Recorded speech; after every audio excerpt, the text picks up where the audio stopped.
உங்களுக்கும் இந்த மாதிரி சாகியா இல்லாம ட்ரையா சாப்பிட பிடிக்கும்னா, கண்டிப்பா இந்த எக் பாஸ்தா ரெசிபிய சேவ் பண்ணி வச்சுட்டு ட்ரை பண்ணி பாருங்க.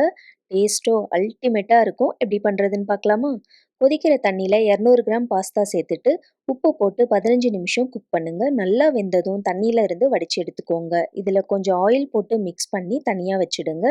பேன்ல கொஞ்சம் எண்ணெய் சேர்த்துட்டு, பொடியா கட் பண்ண பூண்டு, இஞ்சி சேர்த்து வதக்குங்க. இது கூட பொடியா கட் பண்ண வெங்காயத்தையும் போட்டு வதக்குங்க. வெங்காயம் கண்ணாடி பதம் வந்ததும் 2 தக்காளியை விழுதா அரைச்சி சேர்த்துக்கோங்க. சேர்த்துட்டு பச்சை வாசனை போக வதக்குங்க. தக்காளி நல்லா குக் ஆனதும் இதில் மிளகாய்த்தூள், மல்லித்தூள், வறுத்து அரைச்ச ஜீரகத்தூள், கொஞ்சம் கரம் மசாலா சேர்த்து மிக்ஸ் பண்ணுங்க.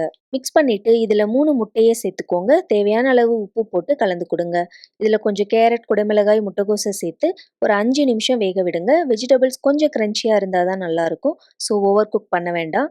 அவ்வளோதான். இப்போ குக் பண்ண பாஸ்தாவை சேர்த்து நல்லா ஒரு மிக்ஸ் கொடுத்து கொத்தமல்லி போட்டு சர்வ் பண்ணுங்க. செம்ம டேஸ்ட்டாக இருக்கும். குட்டீஸ்க்கு லஞ்ச் பாக்ஸ்க்கு ஏதாச்சும் டெய்லி வெரைட்டி ரைஸ் கொடுக்கறதுக்கு பதிலாக இந்த மாதிரி ட்ரை பண்ணி பாருங்க. லைக் பண்ணி சாப்பிடுவாங்க. இந்த மாதிரி ஹெல்த்தியான இன்ட்ரெஸ்டிங்கான ரெசிபீஸ்க்கு நம்ம பேஜை ஃபாலோ பண்ணிக்கோங்க.